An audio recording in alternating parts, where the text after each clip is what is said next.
Tudo bom, pessoal? Eu ia soltar um outro vídeo hoje é sexta-feira, dia 27 de junho. Eu ia soltar um outro vídeo hoje para vocês, mas nós vamos falar sobre um assunto que é muito importante aqui, muito importante mesmo, e eu quis trazer essa notícia de antemão aqui para vocês.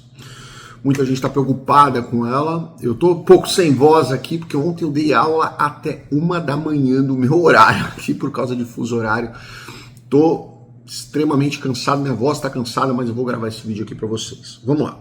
Hoje saiu a decisão da Suprema Corte dos Estados Unidos com relação à questão do birthright, né? Do direito ao nascimento, direito à cidadania americana com relação ao nascimento, explicando melhor aqui para vocês. Ou seja, a pessoa que nasce nos Estados Unidos, ela tem direito à cidadania ou não tem? Isso vem sendo questionado por Donald e, de certa forma, o que ele fala, o que ele traz como argumento faz muito sentido, tá? Mas não acho que seja da forma com que ele está querendo fazer que seja a melhor forma, ou que seja a forma legal, trazida pela Constituição. E eu vou explicar isso aqui para vocês. Antes, eu vou sugerir aqui para vocês um livro que eu já li esse livro aqui algumas vezes, eu quero sugerir para vocês. Ele é do John Kenneth e ele fala sobre o Crash de 1929, tá? Vocês vão, eu sugiro que vocês leiam, porque vocês vão ver que existem muitas coisas que hoje estão acontecendo no mundo que são idênticas ao que aconteceu em 1929. Não só de crises institucionais ou de crises globais ou de desentendimento entre grandes nações, mas você vai ver que alguns dos grandes problemas começaram internamente dentro dos países com crises institucionais. Isso é algo que preocupa bastante, né? Porque você vê que às vezes algumas coisas vão se repetindo e a gente já viu que não deu certo. A gente já tentou fazer um bolo de cenoura e saiu um bolo de fubá. Então não deu certo o bolo de cenoura que a gente queria. Então vamos tentar mudar a receita, não fazer a mesma receita que já não deu certo, né? Mas enfim, fica a sugestão para quem quiser ler, quem gostar de ler. Eu tenho eu amo ler, eu leio muitos livros, eu tenho esses dois aqui, chegaram hoje, ó, tá? Fica aqui, eu não li ainda, Teoria do Dinheiro e do Crédito e o Economics in One Lesson, tá? São os dois aí que eu quero ver se eu consigo ler aí na próxima semana, mas eu trago notícias aqui para vocês. Mas vamos lá para a notícia de hoje, tá? O que acontece? Eu vou explicar primeiro para vocês como funciona, eu vou explicar o que foi questionado pela equipe do Donald e o que foi decidido pela Suprema Corte, tá? Hoje, foi decidido hoje de manhã, agora são 10 horas e 38 minutos aqui em Houston, isso foi decidido há 40 minutos atrás, tá? Então vamos lá, mais ou menos 40 minutos atrás. A Constituição dos Estados Unidos, eu fiz alguns tópicos aqui para não esquecer do que eu ia ler para vocês, tá? Então eu quis fazer de uma forma bem simples. A Constituição dos Estados Unidos garante o direito à cidadania por nascimento, também conhecido como jus solis, tá? Ou ius soli, depende do seu latim. Isso está estabelecido na 14ª Emenda Constitucional, que foi aprovada em 1868. Ou seja, desde 1868, a Constituição diz claramente que qualquer pessoa nascida em solo americano é automaticamente reconhecida como cidadão dos Estados Unidos, independentemente do seu status migratório. E por que isso foi criado? Isso foi introduzido na Constituição dos Estados Unidos numa época pós-escravidão, onde nós tínhamos ali muitos filhos de escravos que tinham sido trazidos para os Estados Unidos e nascido dentro dos Estados Unidos, e naquela época, né, os americanos iam fazer o quê? Pegar esses escravizados e simplesmente mandar de volta para o país deles, sem que eles sequer, muitas vezes, não falavam nem a língua originária deles, né? Então isso, além de ser desumano, seria um grande problema de deslocamento dessas pessoas, de colocar essas pessoas lá. Elas são muito mais americanas do que qualquer outra origem deles. Então tinha essa questão, ela foi introduzida na Constituição com este objetivo, tá? Para mudar essa garantia, seria necessária uma nova emenda constitucional, o que exige maioria de 2/3 no Congresso e ratificação por 3/4 dos estados. Ou seja, nós precisamos ter uma mudança na lei através de uma aprovação via Congresso e depois nós precisamos de uma ratificação de 3/4 dos estados dos Estados Unidos, tá? Ou seja, é algo muito difícil para quase improvável de acontecer, por diversas razões. Se você tivesse imaginado numa situação dessa, sei lá, talvez no primeiro mandato do Donald Trump, talvez ele tivesse menos dificuldade do que ele teria hoje para fazer uma situação dessa. Falando de uma forma simples aqui para vocês, para o vídeo não ficar muito longo e a gente não entrar nos embates políticos que a gente tem visto dentro de diversos estados aqui, tá? Inclusive estados que elegeram Donald Trump, né, e que hoje eles não estão assim tão pró como eles estavam lá em novembro do ano passado, tá? Recentemente houve tentativa política de reinterpretar, eu até grifei aqui, a 14ª emenda, como ordens executivas para negar a cidadania de filhos de imigrantes indocumentados. Vamos lá, aí eu vou dar a minha opinião pessoal agora aqui para vocês. Se eu acho que o Donald Trump está certo nessa questão, bom, eu acho que parcialmente ele está certo, tá? Por quê? Porque a gente percebe que muitas pessoas vêm aqui para os Estados Unidos mal intencionadas, ilegalmente, para entrar, ter filhos, ficar esperando até esse filho fazer 21 anos para que esse filho possa passar o benefício para os pais e irmãos, tá? E isso é um grande problema. Se você for olhar, por exemplo, Europa, né? O que a gente tem ali na Europa de comunidade, principalmente comunidade islâmica imigrante, né? E o que a gente percebe que algumas comunidades elas têm muitos filhos. O americano em si ele não tem muitos filhos, né? A gente percebe que a população americana ela vem decrescendo, assim como a população europeia ela também vem decrescendo.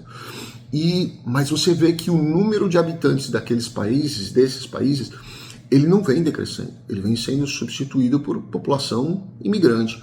E vai chegar uma hora que o número de população, de pessoas com outras culturas, outras ideologias, outras filosofias ou outras formas de pensar, ele vai ser maioria dentro desses países.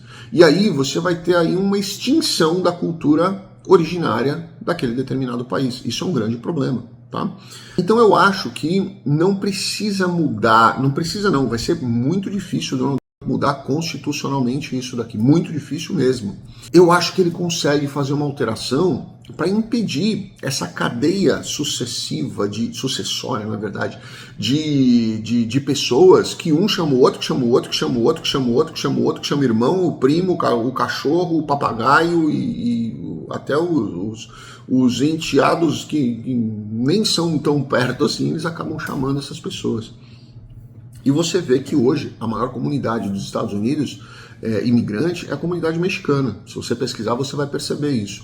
E o mexicano ele não costuma ter 2 filhos, 3 filhos. Ele costuma ter 8 filhos. Eu tive um caso com um cliente aqui nosso que ele veio reclamar que a gente não tem que fazer porque a gente não trabalha com isso. Mas nós indicamos um advogado para ele, onde ele tinha 32 mexicanos morando dentro da casa dele. Eram 2 famílias, de 16 pessoas cada família. Né? Então, se você for colocar aí entre filhos, primos, cunhado, avô e avó, eram 32 pessoas dentro de uma casa de 3 dormitórios. Era um negócio insano. Quando nós entramos na casa, a casa estava quase toda destruída, porque era colchão na sala, colchão na cozinha, colchão no banheiro, colchão... Eu acho que um era vampiro, que devia dormir pendurado no teto, porque não tinha lugar mais para dormir ali pessoas, né? E isso você percebe que vai mudando os costumes, a cultura e até o trânsito. Você percebe isso no trânsito de um país, o quanto o americano dirige de uma forma e o imigrante de algumas origens, inclusive indiano. Você pega indiano aqui em Houston, é um negócio completo. Você olha para o carro, você já sabe que é indiano. Honda Odyssey é indiano, tá? Você olha para ele, você fala é indiano. O jeito que ele dirige é comendo macarrão com uma mão, a criança, as 8 crianças atrás pulando dentro do carro e a mulher, o homem ali dirigindo e seta, para que seta? Retrovisor? Retrovisor ele já bateu no outro carro, já ficou, não tem mais retrovisor. Então a gente começa a perceber que isso acaba incomodando culturalmente a região, tá? Então eu acho que o Donald Trump deveria focar na mudança dessa questão de passar de um para o outro. Porque essa questão do direito de nascimento vai ser muito difícil mudar dentro de uma Constituição, porque o quórum mínimo para aprovação e a ratificação pelos outros estados eu acho muito difícil de serem atingidas. Mas vamos continuar a notícia de hoje, tá? Então vou ler para vocês exatamente a notícia de hoje e vou explicá-la. Nesta sexta-feira, a Suprema Corte concedeu a suspensão parcial de liminares nacionais emitidas por juízes distritais contra o decreto presidencial do para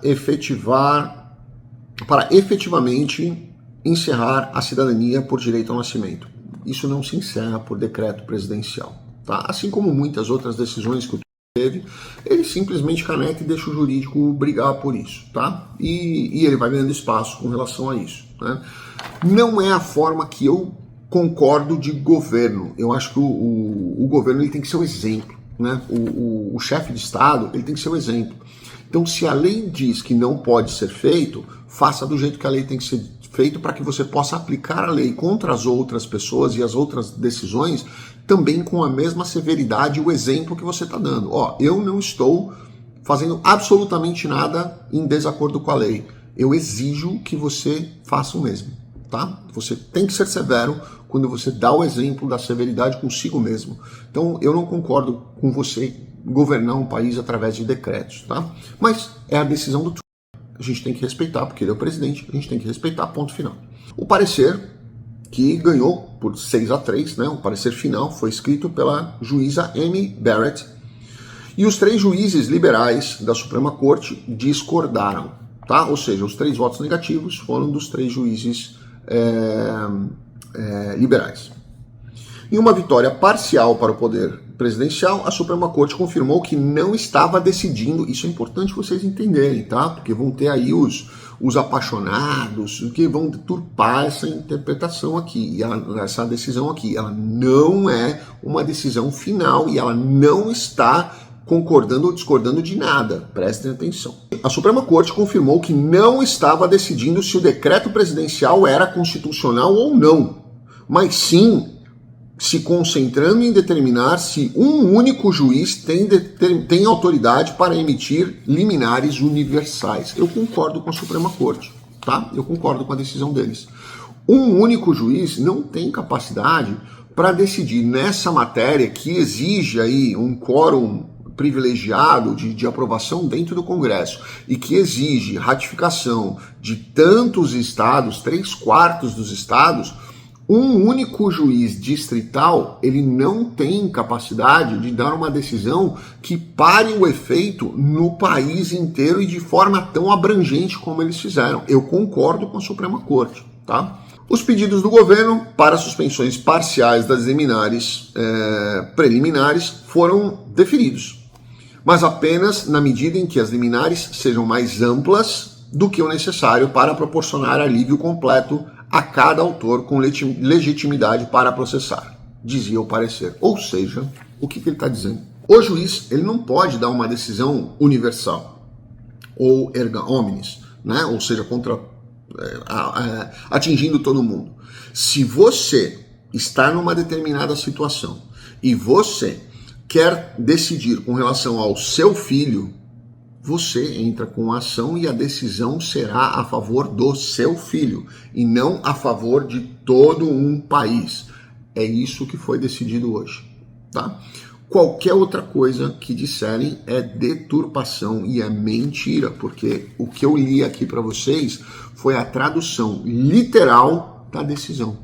Então, não foi decidido se vai ser constitucional ou inconstitucional esse decreto presidencial. Não foi decidido se vai alterar a Constituição ou não, até porque não cabe ao à Suprema Corte fazer alteração de Constituição, e muito menos eu entendo que uma interpretação de uma regulamentação dessa, porque a interpretação é muito clara, ela diz claramente o que é, então não cabe uma interpretação ali, cabe simplesmente o cumprimento, mas o Donald deveria e deverá com certeza, fazer aí uma proposta dentro do Congresso para que o Congresso faça alteração, se o Congresso entender que deve ser feito dessa forma, a alteração desse dispositivo constitucional.